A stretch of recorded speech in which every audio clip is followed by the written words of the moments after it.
Monsieur, bonsoir et bienvenue. Si vous nous rejoignez, bienvenue à cette deuxième partie d'Éco-Débat que nous consacrons aujourd'hui à l'investissement en Afrique. En première partie d'émission, nous avions parlé de l'investissement chinois en Afrique. En deuxième partie, je vous propose de parler de l'investissement africain en Afrique, de l'investissement Made in Africa en compagnie de mes invités ce soir. Ilyas Akbar Ali, bonsoir. Bonsoir. Alors vous êtes président du groupe Cypromad, vous êtes un homme d'affaires de Madagascar, influent, aujourd'hui à la tête d'un empire. Donc Cypromad, c'est 3000 employés, des actifs qui sont estimés à plus de 750 millions de dollars et puis des investissements en constante croissance. Bienvenue. Merci, madame. Également, sur ce plateau, j'ai le plaisir de recevoir Moustapha Benbarka, bonsoir. Bonsoir. Alors, vous êtes secrétaire général adjoint de la présidence de la République du Mali, également ancien ministre en charge de l'industrie et de la promotion de ces investissements, justement, dont on va parler aujourd'hui. Bienvenue à vous aussi. Merci. Alors, tout d'abord, quels sont aujourd'hui les secteurs qui sont prioritaires? Je m'adresse à vous, Moustapha Benbarka, pour l'investissement au Mali. Merci beaucoup, madame. Il y a les secteurs essentiels dans lesquels on souhaite mettre l'accent, c'est l'agriculture. Pourquoi? Comme on l'a rappelé tout à l'heure lors de notre panel, 60% des terres arables encore qui sont disponibles sont en Afrique. Donc, c'est un avantage compétitif dont l'Afrique dispose. Et le Mali, aujourd'hui, représente quasiment le grenier de l'Afrique. Nous produisons, ne serait-ce que pour l'année 2017, pour vous donner quelques chiffres, à peu près 10 millions de tonnes de céréales toutes confondues. C'est qui est un record, contrairement à 6-7 millions que nous produisions habituellement, et également premier producteur de coton. Donc, il y a cette production agricole que nous voulons développer, nous voulons accélérer, mais également la transformation de ces produits-là afin de créer de la valeur ajoutée dans notre pays pour ne pas que nos matières premières brutes partent sans qu'elles soient transformées. Donc l'agriculture est un secteur, mais d'investissement, il faut également des infrastructures pour pouvoir permettre à ces secteurs-là de pouvoir être développés. Donc il y a les routes, bien entendu, il y a l'énergie qui est extrêmement important afin de permettre de développer des industries. Les télécommunications, on a déjà fait un bond incroyable dans ce secteur-là. Et bien entendu, l'inclusion financière. La difficulté que nous avons aujourd'hui, c'est que dans nos pays, en Afrique subsaharienne, dans la majeure partie des pays, le taux de bancarisation reste encore faible. Donc, difficulté à mobiliser l'épargne locale afin de pouvoir financer des projets de développement locaux, raison pour laquelle on est obligé de se fier à du financement extérieur qui souvent peut être coûteux, qui peuvent nous exposer en termes de devises. Voilà. Donc, c'est des secteurs dans lesquels, ou en tout cas aujourd'hui au Mali, où nous mettons l'accent. Alors justement, puisque vous avez parlé d'agriculture, à préciser aujourd'hui que le PIB malien enregistre en tout cas une croissance considérable pour l'année 2017, on estimé à 5%, grâce justement à ces bonnes récoltes. Et également, pour planter le décor, quelques chiffres qui concernent Madagascar. La Banque mondiale a littéralement applaudi la performance de l'économie malgache, malgré ces deux malheureux chocs climatiques en début d'année. Le PIB de Madagascar devrait progresser au rythme de 4% cette année. Mais on voit quand même que, justement, l'investissement reste concentré sur certains secteurs et faible, en tout cas en valeur ajoutée, mais aussi en création d'emplois pour d'autres. Pourquoi, selon vous, Ilyas Akbar Ali? Bon, effectivement, en fait, Madagascar fait de mieux en mieux aujourd'hui. Il y a une belle croissance, mais il faut comprendre que Madagascar est sorti d'une crise. Il y a 5 ans, nous avons fait face à une crise politique. Et donc, les investissements reprennent. C'est vrai qu'ils ne sont pas au niveau à ce qu'attend le gouvernement aujourd'hui. Mais qu'est-ce qui fait que ils n'atteignent pas ces niveaux-là, selon vous? En fait, je pense qu'il y a encore des incertitudes, peut-être, de la part du secteur privé, qui est passé peut-être par une période difficile. Mais aujourd'hui, on sent qu'il y a vraiment une reprise dans certains secteurs, comme le secteur du tourisme. Il y a des investissements, le secteur agricole qui reprend aussi, puisque vous savez que Madagascar, comme le Mali, était aussi un grenier dans la production de riz. Une très belle production, une belle qualité de produits. Nous exportions du riz, et en espérant que nous allons reprendre ces exportations, et en même temps dans l'industrie, une main-d'œuvre aussi très très abondante, jeune, très adaptable aussi, qui comprend vite, qui travaille très très bien, qualifié. Donc il y a certains secteurs qui sont aujourd'hui, en particulier l'énergie. L'énergie, il y a des très gros investissements dans le domaine de l'énergie, que ce soit dans l'hydroélectrique, dans l'énergie solaire, dans l'énergie thermique aussi aujourd'hui. Donc voilà, les investissements reprennent. C'est vrai qu'on n'est jamais satisfait, mais personnellement, nous, en tant que dans le secteur privé, nous pensons qu'il y a une reprise. Nous le sentons sur le marché en termes de revenus, en termes de part de marché, en termes de croissance de nos chiffres, de notre rentabilité. Donc, mais ça se sentira de plus en plus. Et on le verra dans l'avenir.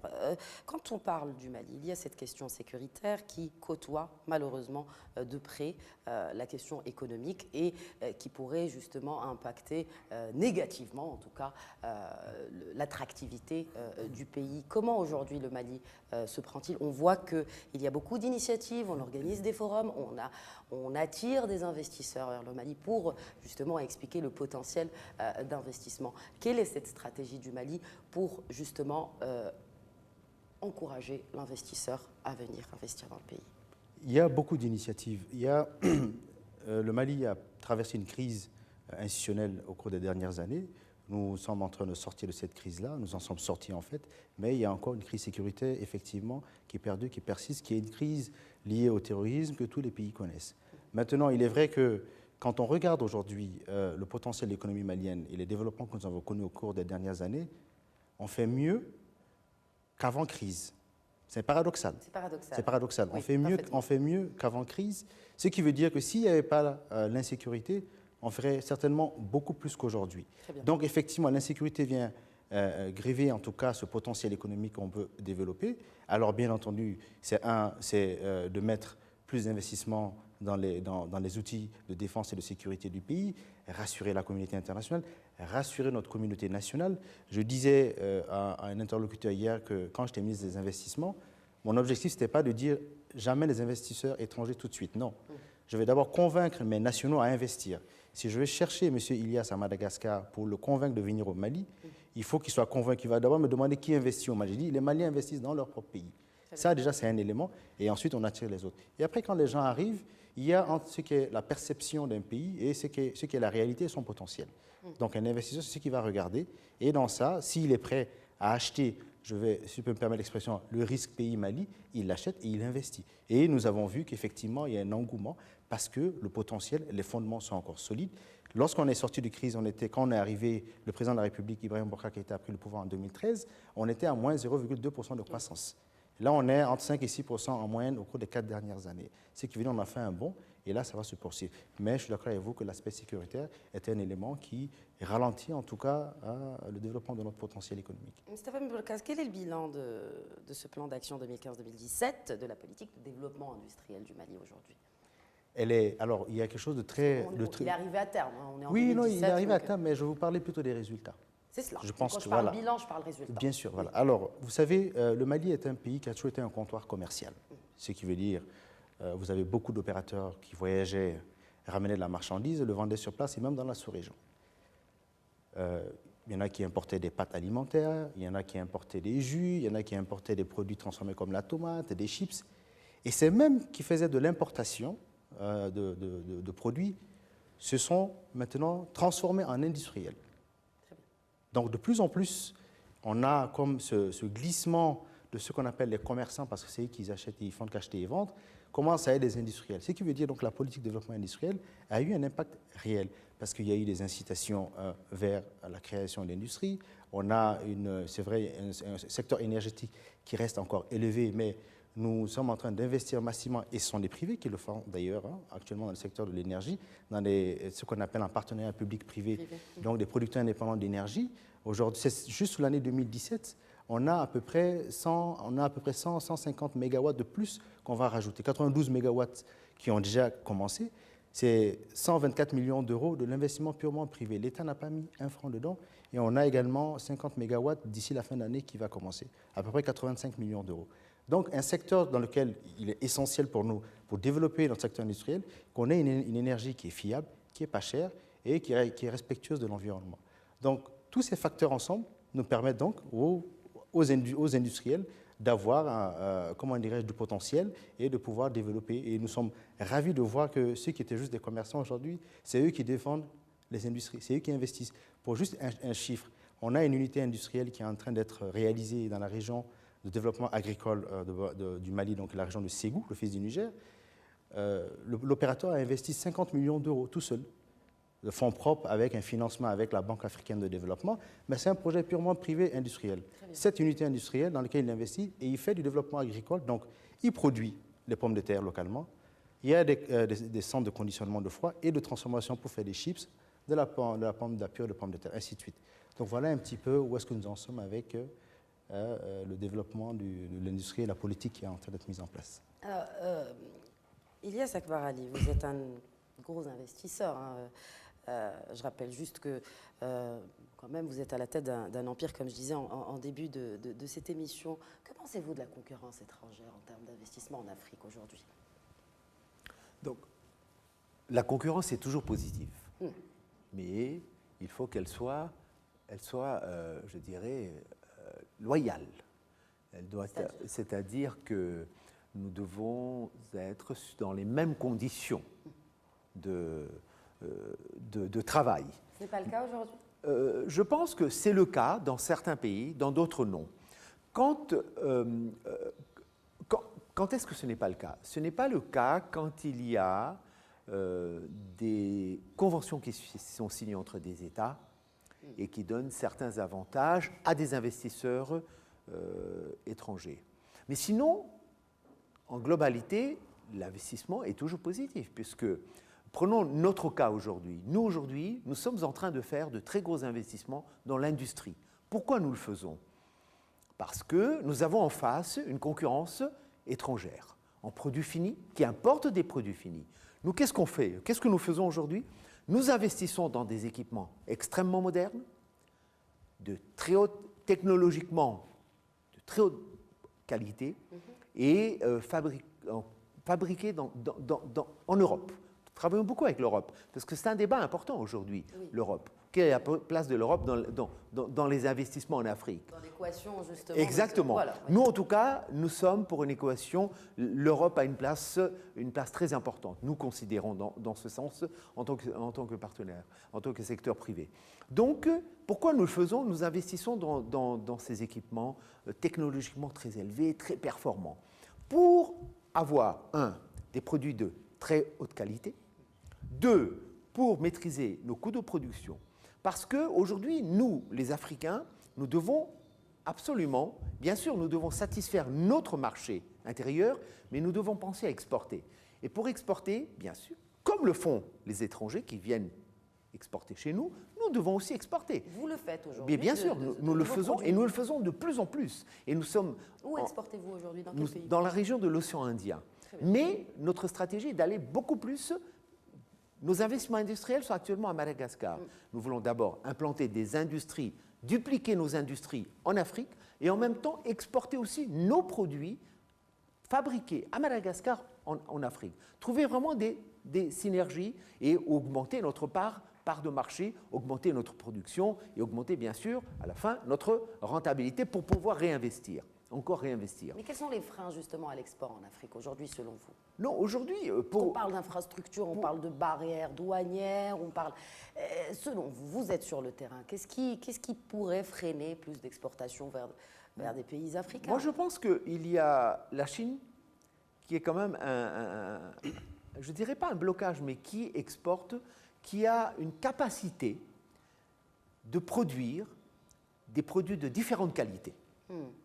Et donc, en fonction des marchés, ils exportent ces produits dans les pays africains à des coûts très bas des fois, la qualité n'étant pas extrêmement bonne. Mais quand vous vous trouvez dans des pays où la population n'est pas très riche,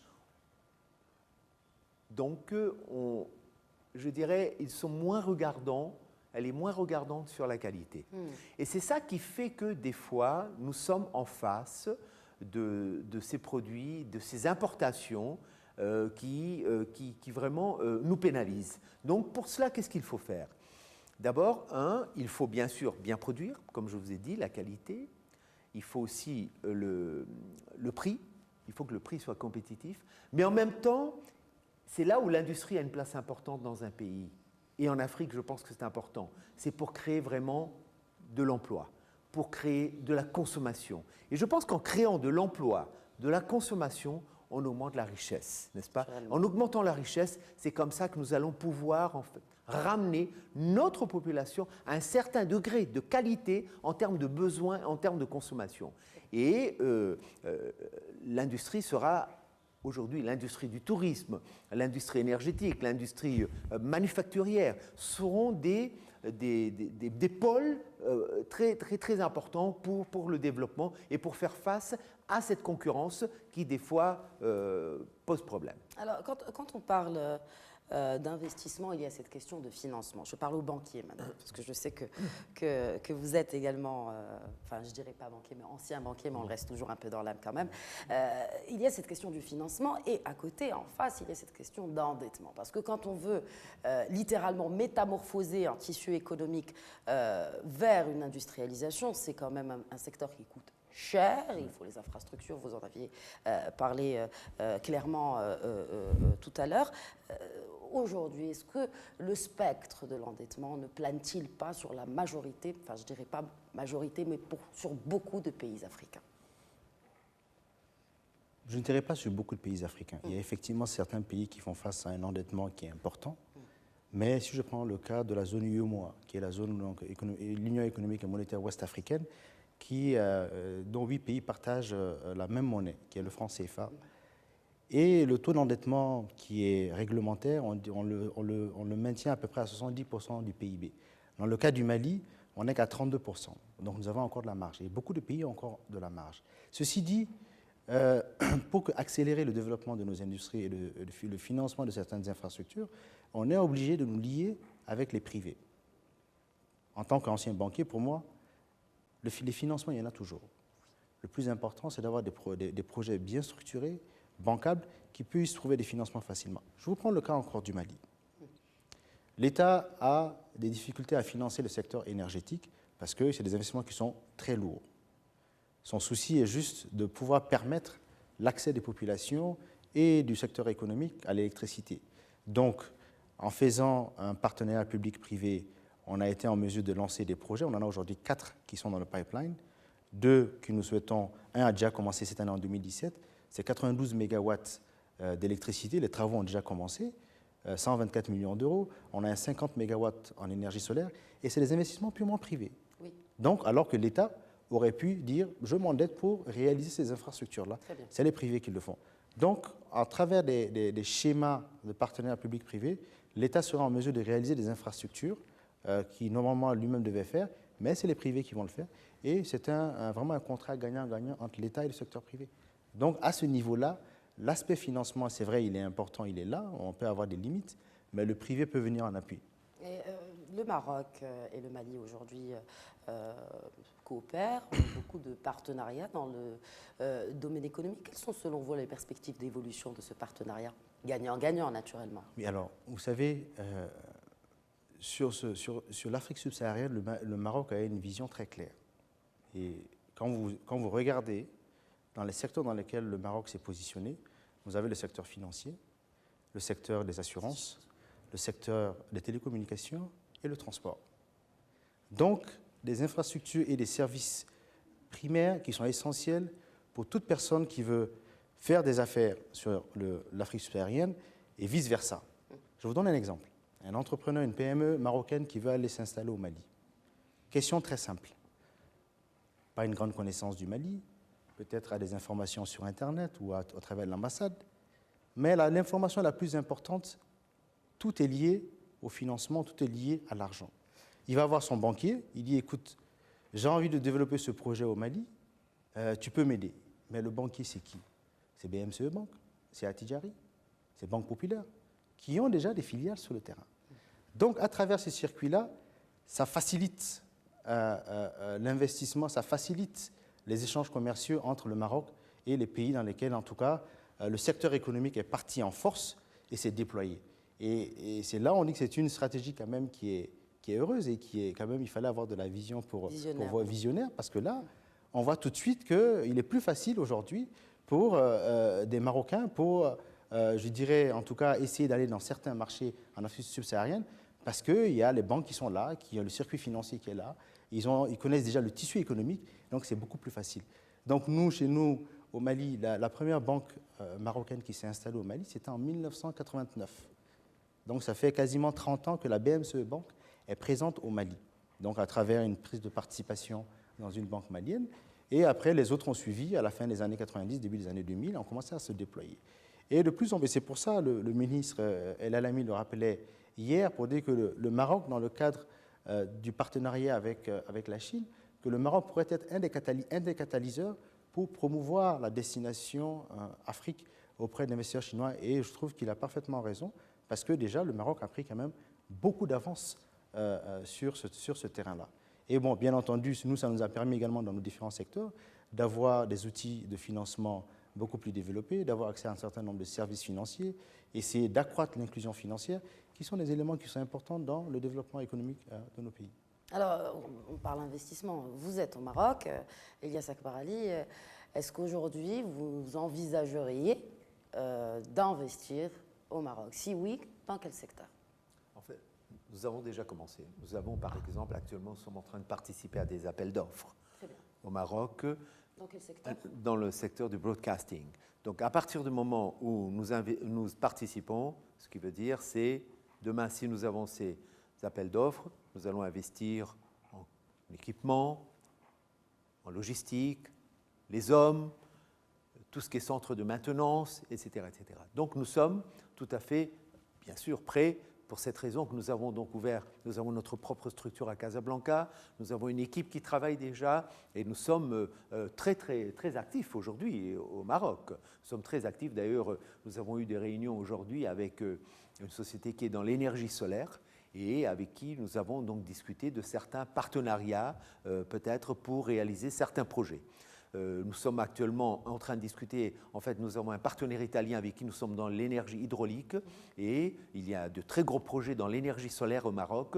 Nous sommes en train de discuter avec les personnes concernées au Maroc pour, avec nous-mêmes et notre partenaire italien, pour y travailler et pour y participer. Donc ça veut dire quoi? Ça veut dire que nous allons vraiment de plus en plus, notre vision est une vision à long terme.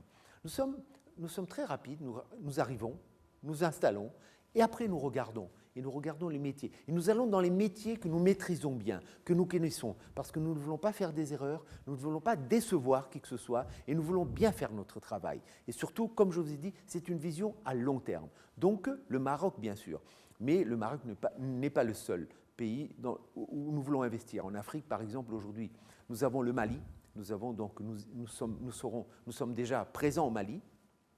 Nous allons participer à un forum des investisseurs le 7 et le 8 décembre et nous sommes en train aussi de participer à un appel d'offres très important au Maroc. Aujourd'hui en Afrique, si vous voulez, les secteurs dans lesquels nous sommes très actifs, c'est tout ce qui est broadcasting et tout ce qui est énergie. Mais c'est notre première étape. Nous avons en fait, si vous voulez, mis en place une progression de nos investissements. Nous commençons par le broadcasting, l'énergie, et nous allons continuer par l'industrie. L'industrie étant créateur d'emplois, de richesse et d'emplois. Donc nous aimons beaucoup l'industrie, nous, parce que nous sommes à la base, notre core business c'était l'industrie. Et je pense... C'est intéressant qu'on partage un peu votre expérience avec nos téléspectateurs, parce que vous avez parlé de votre début dans l'industrie, mais vous avez connu des échecs également, et ça ne vous a pas arrêté, et puis vous allez sur d'autres secteurs qui sont plus porteurs, et ça vous a permis, parce que vous parliez d'une vision à long terme, mais ça vous a permis en tout cas de maintenir la cadence et de fructifier votre business, comme on dit. Quel est aujourd'hui le secret, justement? En fait, vous avez d'abord raison. L'échec, parlons des échecs, parce qu'on parle toujours des succès. Nous avons eu des gros échecs dans l'industrie, surtout une industrie qui nous a coûté cher, c'est l'industrie du textile. Nous travaillons dans le textile et nous exportions aux États-Unis. mais ça a été vraiment très, très difficile pour nous. Par contre, il y a dans l'industrie, dans d'autres métiers de l'industrie, nous avons gagné beaucoup, beaucoup, beaucoup d'argent. Et c'est ça les affaires. Les affaires, on ne peut pas être toujours gagnant. Si vous attendez à ce que vous soyez toujours gagnant, vous ne pouvez pas. Et c'est là où il y a la différence, je dirais, entre les hommes d'affaires qui voient loin. Nous sommes risqueurs. Nous prenons des risques. Nous sommes allés dans des métiers. Le broadcasting, ce n'était pas notre métier. Nous ne connaissions rien dans le broadcasting. Aujourd'hui, nous sommes en train d'être connus en Afrique comme des gens extrêmement forts dans le broadcasting. Et d'ailleurs, nous sommes en train de signer un très, très gros contrat avec le leader mondial dans le broadcasting, qui est une société allemande, pour les représenter dans toute l'Afrique. Ils se retirent et ils nous donnent. Ils nous disent, écoutez, vous irez en Afrique, vous allez vous installer, vous travaillez, vous décrochez, on vous fait le backup. Donc, un, c'est le risque. Deux, les échecs sont là. Ce n'est pas parce qu'il y a des échecs qu'il faut arrêter de travailler. Et trois, je crois beaucoup à la diversification en Afrique. La diversification en Afrique est très importante. Je pense que c'est la diversification qui a fait que nous sommes aujourd'hui à ce stade. Nous sommes aujourd'hui dans plusieurs métiers, dans l'aviation, dans l'immobilier, dans le banking, dans le mobile banking, dans l'industrie, dans le IT, dans l'énergie, dans l'agrobusiness. Et nous sommes en train toujours de nous... Vraiment dans la diversification. Tout à fait. Ilyas Akbar Ali et Mustapha Mbelka, merci beaucoup en tout cas pour l'ensemble de vos éclairages. Merci à tous nos chers téléspectateurs de nous avoir suivis pour cette émission spéciale Éco-Débat en marge du forum China-Africa Investment Forum qui s'est tenu à Marrakech les 27 et 28 novembre. Je vous souhaite à tous une excellente suite des programmes sur Médien TV et Médien TV Afrique.